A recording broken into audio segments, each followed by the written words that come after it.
देश मेरा रंगरेज ये बाबू।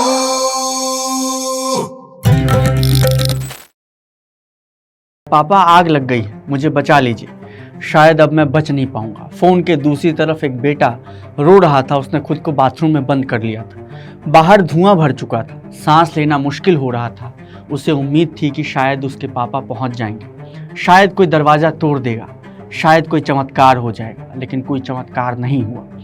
लखनऊ के अलीगंज में एक इमारत के अंदर 15 जिंदगियां खत्म हो गई। 15 लोग, 15 सपने, 15 परिवार। और इनमें से ज़्यादातर वो बच्चे थे जो वहाँ पढ़ने गए थे, जो अपने करियर के लिए, अपने भविष्य के लिए, अपने माता पिता के सपनों को पूरा करने के लिए उस बिल्डिंग में बैठे थे।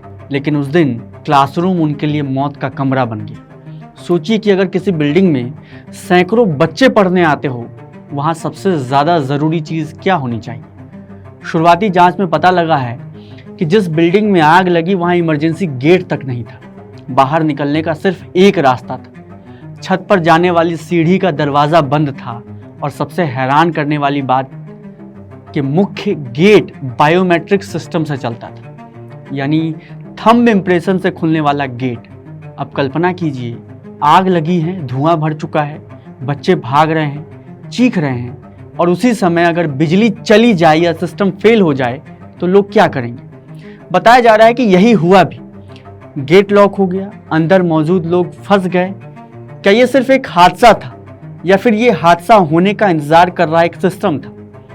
15 लोगों के जिंदा जलकर मर जाने के बाद प्रशासन को ये पता लगता है कि जिस इमारत में ये कोचिंग और एनिमेशन सेंटर चल रहा था, उसका नक्शा कथित तौर पर एक रेसिडेंशियल बिल्डिंग के रूप में पास हुआ था। लेकिन सालों से वहाँ कमर्शियल गतिविधियाँ चल रही थी। सवाल यह है कि अगर 2014 से वहाँ कमर्शियल इस्तेमाल हो रहा था तो प्रशासन को दिखाई क्यों नहीं दिया? क्या नगर निगम को पता नहीं था? डेवलपमेंट अथॉरिटी को पता नहीं था? फायर डिपार्टमेंट को पता नहीं था?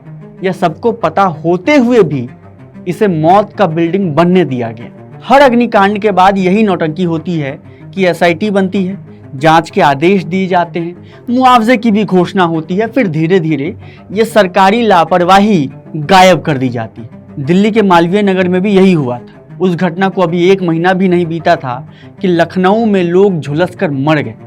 सोचिए उस पिता के बारे में जो अपने बेटे की आखिरी कॉल सुन रहा था। सोचिए उस माँ के बारे में जो मौके पर पहुंचकर सिर्फ एक बात कह रही थी, मेरे बच्चे को ढूंढ दो। सोचिए उन छात्रों के बारे में जिन्होंने बचने के लिए पाइप पकड़ा, तार पकड़ा, दूसरी मंजिल से छलांग लगा दी। शुरुआती रिपोर्ट्स के अनुसार मौतों की बड़ी वजह आग नहीं बल्कि जहरीला धुआं था।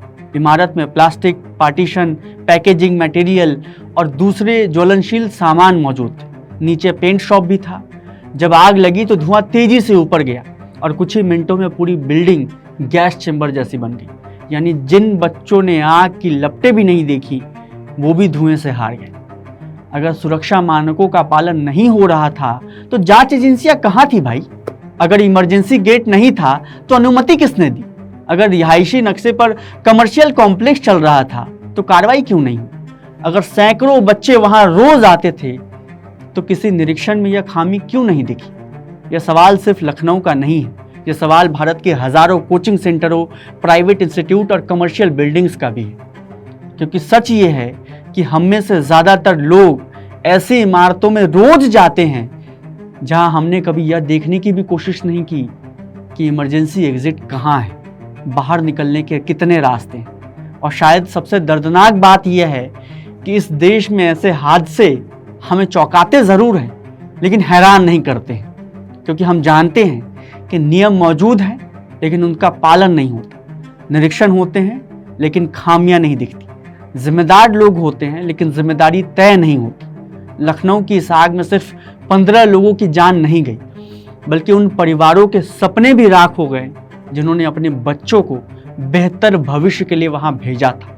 अब सवाल सिर्फ ये नहीं है कि आग कैसे लगी, बल्कि ये भी है कि इतनी सारी सुरक्षा चूकें एक साथ कैसे मौजूद थी। अगर इमरजेंसी एग्जिट होता, अगर बिल्डिंग सुरक्षा मानकों के अनुरूप होती, अगर समय रहते कार्रवाई हुई होती, तो शायद आज कई बच्चे जिंदा होते। जब तक नियमों को कागज से निकाल कर जमीन पर लागू नहीं किया जाएगा, तब तक हर शहर में ऐसी कोई ना कोई इमारत खड़ी रहेगी जो बाहर से कोचिंग सेंटर, ऑफिस या कॉम्प्लेक्स दिखेगी, लेकिन अंदर किसी संभावित त्रासदी का इंतजार कर रही होगी। मेरा नाम रोहित है, विट्टी चोखा देख रहे हैं आप। शुक्रिया।